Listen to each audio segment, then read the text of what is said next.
আসসালামু আলাইকুম। সংবাদে আপনাদের সবাইকে স্বাগতম জানাচ্ছি আমি নুসরাত। শুরুতেই সংবাদ শিরোনাম। সব শহীদের রক্তের দায় পরিশোধের সময় এসেছে, তারেক রহমান। ঢাকা। বিএনপির ভারপ্রাপ্ত চেয়ারম্যান তারেক রহমান বলেছেন, সব শহীদের রক্তের দায় পরিশোধের সময় এসেছে এখন।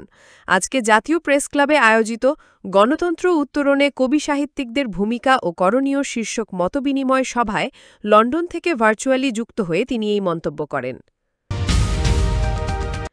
রাষ্ট্রপতির ছবি অপসারণ নিয়ে দিনভর গুঞ্জন, অবশেষে যে জানা গেল, বিদেশে বাংলাদেশের সব কূটনৈতিক মিশন, কনসুলেট, কূটনৈতিকদের অফিস এবং বাসভবন থেকে রাষ্ট্রপতি মোহাম্মদ সাহাবুদ্দিনের ছবি সরানোর নির্দেশনা দিয়েছে পররাষ্ট্র মন্ত্রণালয়। তবে কেন বা কী কারণে রাষ্ট্রপতির ছবি সরানোর এই নির্দেশনা তা নিয়ে স্পষ্ট করে কেউ কিছু বলতে পারেনি। ড. আসিফ নজরুলের বক্তব্যে ক্ষুব্ধ চিকিৎসক সমাজ, দাবি বিএনপির।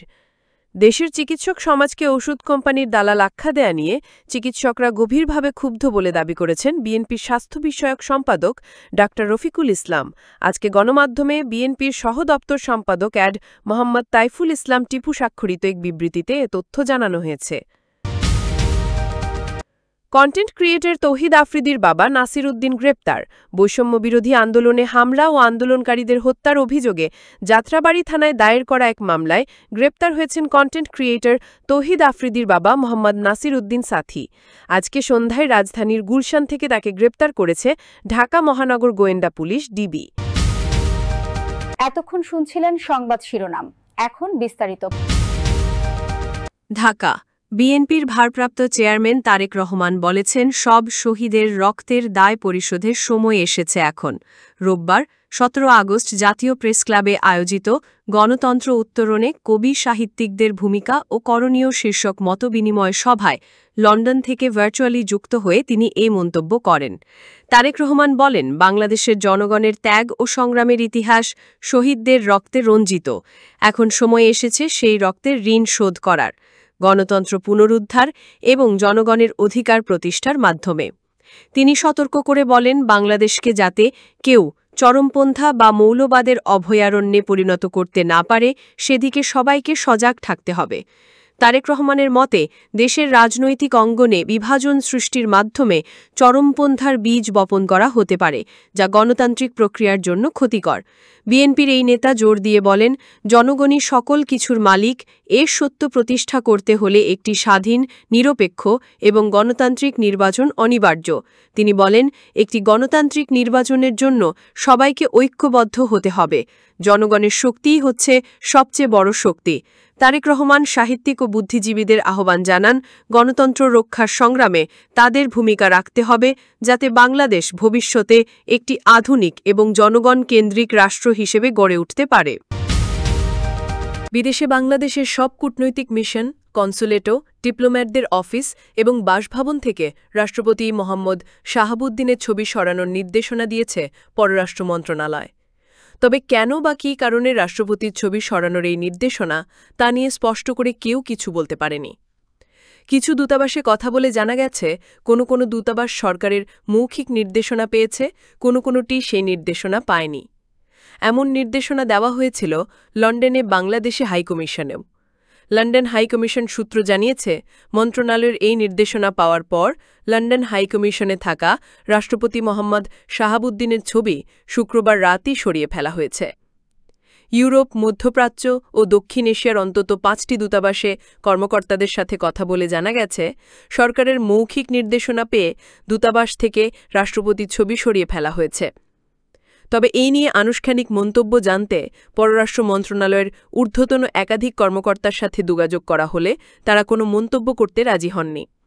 সাবেক সচিব AKM আব্দুল আউয়াল মজুমদার বলেন, বিগত সরকারের সময়ে আইন অনুযায়ী শুধুমাত্র শেখ মুজিবুর রহমানের ছবি ব্যবহারের নিয়ম ছিল। রাষ্ট্রপতির ছবি রাখার কোনো আইন ছিল না। তারপরেও যদি কোনো অফিসে সেটা ব্যবহার করে থাকে এই সরকারের সময়ে, তাহলে সরকারের উচিত ছিল লুকোচুরি না করে লিখিতভাবে নির্দেশনা জারি করা। শনিবার মধ্যরাত থেকে বিভিন্ন গণমাধ্যমে এই খবর ছড়িয়ে পড়ার পর সামাজিক যোগাযোগ মাধ্যমে এক ধরনের গুঞ্জন তৈরি হয় যে রাষ্ট্রপতিকেও কি তার পদ থেকে সরিয়ে দেওয়া হচ্ছে কিনা। নানা আলোচনার মধ্যে রোববার সচিবালয়ে এক সংবাদ সম্মেলনে পরিবেশ উপদেষ্টা সৈয়দা রিজওয়ানা হাসান বলেন, বিদেশি মিশন থেকে রাষ্ট্রপতির ছবি সরানোর ঘটনায় ফেব্রুয়ারিতে নির্বাচন অনুষ্ঠানে কোনো প্রভাব ফেলবে না। শেখ হাসিনা সরকার পতনের পর রাষ্ট্রপতিকে অপসারণের দাবিতে বিভিন্ন ব্যানারে বিক্ষোভ হলেও সাংবিধানিক সংকটের আশঙ্কা থেকে অধ্যাপক ইউনূসের সরকার সে পথে হাঁটেনি।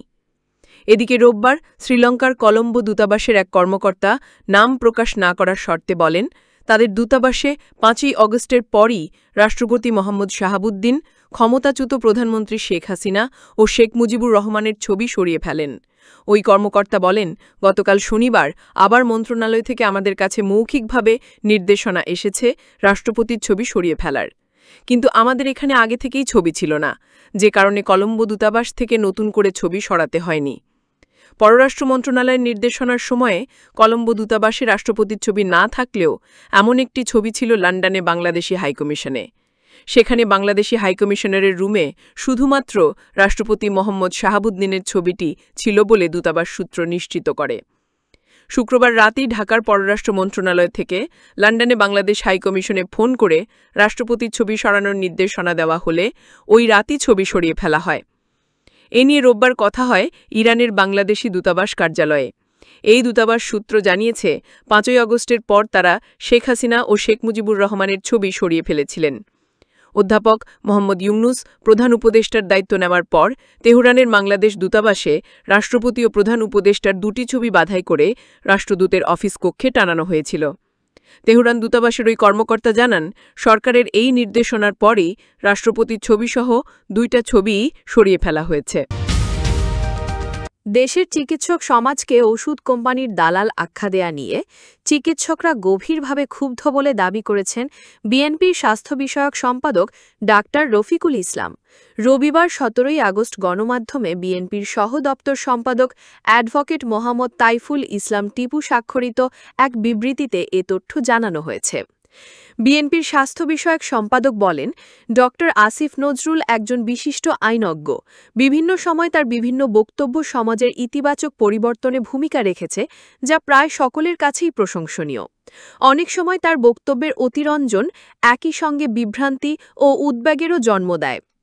সরকারের গুরুত্বপূর্ণ কাজ হল সমাজের সকল গোষ্ঠীর মধ্যে ভ্রাতৃত্ববোধের মাধ্যমে দেশকে এগিয়ে নিয়ে যাওয়া, কিন্তু তার উল্টো কাজটি হল Bangladesh private hospital clinic and diagnostic owners অ্যাসোসিয়েশনের বার্ষিক সাধারণ সভায় প্রধান অতিথির বক্তব্যের মাধ্যমে। তিনি আরও বলেন, দেশব্যাপী কর্মরত চিকিৎসক সমাজের প্রতি আইনজীবী ড আসিফ নজরুল কর্তৃক প্রদত্ত কিছু বক্তব্যে গোটা চিকিৎসক সমাজের মধ্যে ক্ষোভের সৃষ্টি হয়েছে। তিনি ঢালাওভাবে চিকিৎসকদেরকে ওষুধ কোম্পানির দালাল আখ্যা দিয়েছেন এবং পেশার সততা নিয়ে প্রশ্ন তুলেছেন, যা শুধু অযৌক্তিকই নয়, চিকিৎসক সমাজের আত্মমর্যাদা ও পেশাদারিত্বের ওপর সরাসরি আঘাত। বৈষম্য বিরোধী আন্দোলনে হামলা ও আন্দোলনকারীদের হত্যার অভিযোগে যাত্রাবাড়ী থানায় দায়ের করা এক মামলায় গ্রেফতার হয়েছেন কন্টেন্ট ক্রিয়েটর তৌহিদ আফ্রিদির বাবা মোহাম্মদ নাসিরউদ্দিন সাথী। রোববার ১৭ আগস্ট সন্ধ্যায় রাজধানী গুলশান থেকে তাকে গ্রেফতার করেছে ঢাকা মহানগর গোয়েন্দা পুলিশ বা ডিবি। গ্রেফতারের বিষয়টি নিশ্চিত করেছেন ঢাকা মহানগর পুলিশের মিডিয়া অ্যান্ড পাবলিক রিলেশনস বিভাগের উপকমিশনার মোহাম্মদ তালেবুর রহমান। ডিবি সূত্রে জানা গেছে, ডিবি ওয়ারি বিভাগের একটি টিম গুলশান থানা এলাকায় অভিযান পরিচালনা করে সাথীর নিজ বাসা থেকে তাকে গ্রেফতার করে। তার বিরুদ্ধে যাত্রাবাড়ী থানায় নিয়মিত মামলা রয়েছে। যাত্রাবাড়ী থানার সেই মামলাটি গত বছরের আগস্টের ৩০ তারিখ দায়ের করা হয়, যেটি বর্তমানে পুলিশের অপরাধ তদন্ত বিভাগ বা সিআইডি তদন্ত করছে। মামলায় প্রধান আসামি করা হয় স্বৈরশাসক শেখ হাসিনাকে। আসামির তালিকায় ২ নম্বরে রয়েছেন সাবেক সেতুমন্ত্রী ওবায়দুল কাদের এবং ৩ নম্বরে সাবেক আইজিপি আবদুল্লাহ আল মামুন। মামলায় মোট ২৫ জনকে আসামি করা হয়। এছাড়া অজ্ঞাত আরও ১৫০ জনকে আসামি করা হয়েছে।